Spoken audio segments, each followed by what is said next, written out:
Meanwhile, we are zeroing in on a vaccine this morning.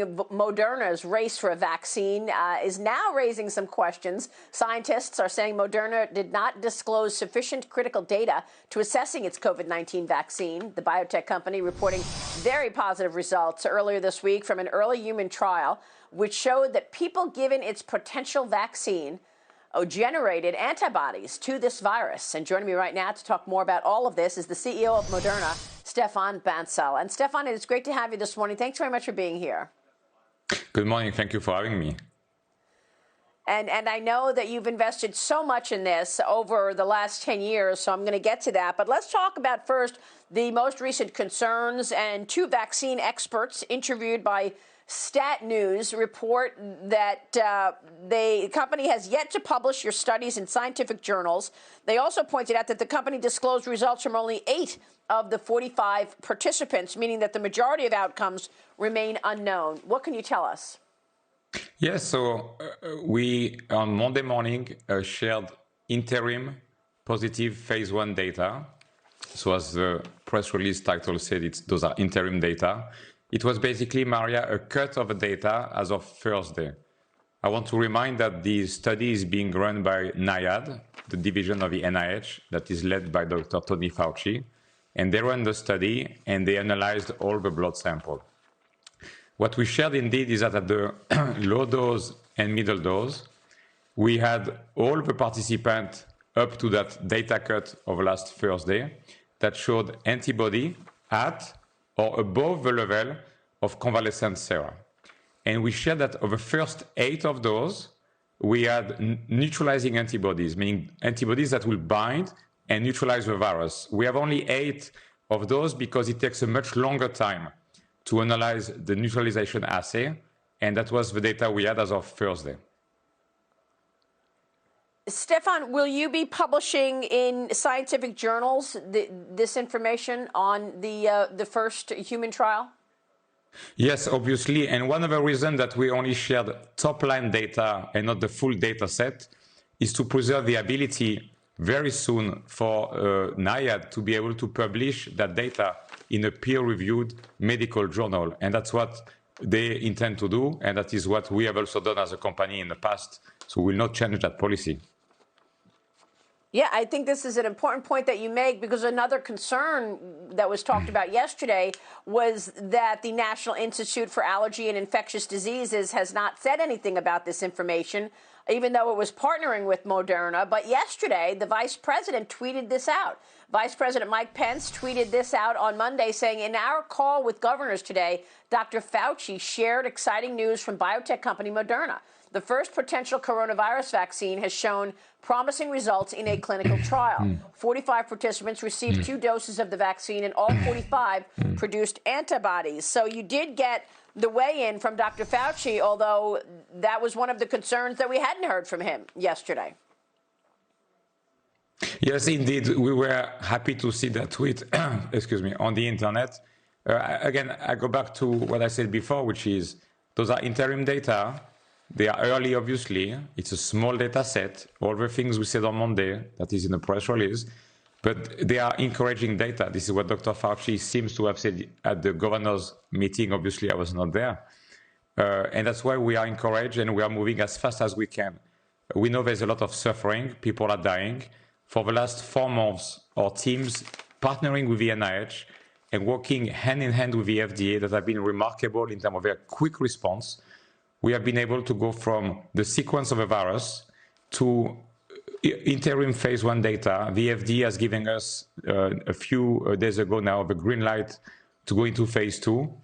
And we are in final planning to start a phase 3 with thousands of subjects as early as July.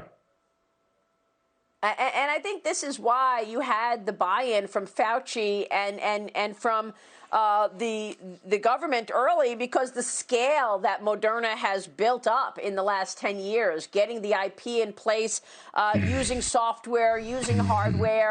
I want to talk about your technology, that the government can come to you and say, well, we need 1 billion doses and we need you to manufacture this, because you've worked with them for the last 10 years. Can you talk to us a little about the investment that you've put into this before these headlines of the last week? Of course. So over a the 10-year company period? is 9 years old. We have invested literally billions of dollars from investors to build the science correctly. We've published extensively over the years. We've partnered with Merck 4 times. We partnered with AstraZeneca 3 times. We also partnered with the Department of Defense, with DARPA, with the Gates Foundation, and also with BARDA for a Zika vaccine that is in the clinic. We shared recently positive interim phase 1 data that are also very encouraging on the Zika product. And with Dr. Fauci's team, we have been working for almost 2 years now on a different kind of viruses and vaccines. And the reason we are able to move so fast with them is that one of the vaccines we worked together against is the MERS, the Middle East Respiratory Syndrome, that, as you might recall, happened in the Middle East a few years ago. And it was also a coronavirus. Yes. And so all that work we have been doing with the NIAID division of Dr. Fauci was very helpful, because we could just on the sequence, the genetic sequence of a virus once published online by the Chinese authorities, we could use that information to design very quickly a vaccine. And we not only reported those interim positive phase 1 data, we also reported on Monday that we showed in an animal model full protection, where basically you vaccinate the animal and then you give them a high dose of a virus, and in their lung, we could demonstrate we had a very, very reduced level of virus in their lungs. I see. So then what do you think of this latest stat report then? I just think that, again, they said things that we said the same thing, which is why it is quite surprising. We said on Monday, this is an interim phase 1 study, and it was a small number of subjects. Neutralizing antibody, 8 subjects. It's in our subtitle of a press release. They said that the data was not published. As we said, this is top-line data. It will be published very soon. We're talking weeks, not months. And they said that they reached out to NIAID and had no comment. Again, I don't know who they tried to talk to NIAID. The only thing I know is what the vice president has tweeted about the comments that right. It seems that Dr. Fauci made to the governors. Yeah, that's very, very good point. You don't know who they spoke to. We've already heard from the vice president. Stephane, tell me your level of confidence on phase 2 and phase 3. So we have a platform.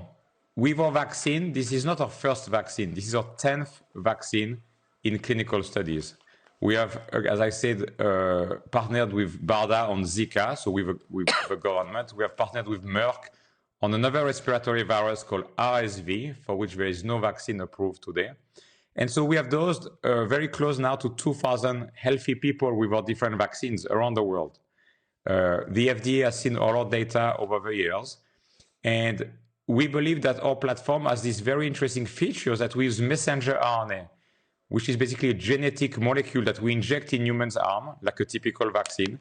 And your body is going to read that instructions we give you to make one protein of a virus to educate your immune system. And what is very interesting about our technology, which makes us cautiously optimistic about the phase 2 and the phase 3, but we want to be cautious because it's science and it's complicated.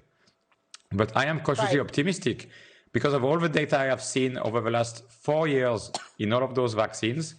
And you see a very small variation between different humans that get the vaccine. And that's very encouraging as we go from dozens of people. The phase 2 is going to be 600 subjects. And the phase 3, while we have not finalized the total size with the FDA, is going to be many thousands of people. So it sounds like you're optimistic about phase 2. You did a big money raise this week, more than $1 billion, $1.5 billion or so. How will that money be used? And tell us about your R&D. You've got other things in the pipeline that you've been working on. How do you allocate that capital from the money raised this week? And how does that impact the other drugs in the pipeline right now, Stephane? Yes. So the money we raised this week, as we said in our S3 that we filed with the SEC, is to be used to build the manufacturing capacity to be ready if the vaccine gets approved, which, of course, we're all hoping for because of all the suffering that's happening around the world. What we're trying to solve for, Maria, is the following. If we wait to invest in manufacturing capacity when we have potentially and hopefully FDA approval for the vaccine, we will not be ready to supply the United States or other countries with a vaccine that will have been approved. And that will be, of course, awful from a public health standpoint. And so what we are doing with this capital that was raised on Monday night is we're going to buy new equipment, we're going to buy raw materials, we're going to hire more employees that we have to train because this is, as you know, a very regulated industry. We have to be very careful and follow protocols so that we make the product correctly to ensure safety of people that will eventually, potentially get this vaccine. Stephane, let me ask you about your manufacturing capability, because you've got the Norwood facility in Boston, which is a beautiful facility, a lot of technology there. I want to ask you about robotics and what you've done in terms of software and technology to move this forward. But also, I want to get your take on outside of the United States. We know that you've got the manufacturing capability in the United States. What about ex-US? Are you going to build that out yourself? Are you going to take on a partner for ex-US?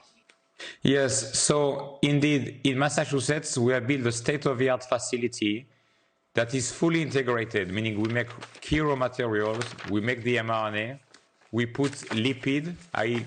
cholesterol and fat around the mRNA to deliver it once you get injected, and we put it in vials. It's a fully integrated plant, fully digital. In our industry, you need to do batch record where everything is highly documented to ensure quality and safety of a product. And this is done using computers, actually, to remove human mistakes. And that's for the US. This facility, as we've said in the past, is able to roughly produce at full capacity with process scale-up and going 24/7, around 100 million doses, if you assume a 50 microgram dose for this vaccine. So that's a lot of doses for most vaccines, but in the case of a global pandemic, it is obviously not enough. So what we announced 2 weeks ago is a very strategic long-term partnership with Lonza, one of the biggest and largest Swiss company. Right. And they are allowing us, through their infrastructure and their factories, to potentially build manufacturing capacity to deliver up to 1 billion doses, again, at the 50 microgram dose. That is amazing. 1 billion doses is amazing. Real quick, do you think you'll have a vaccine by year end, Stephane? I know you've got the phase 2 trial in July. Year-end vaccine or next year?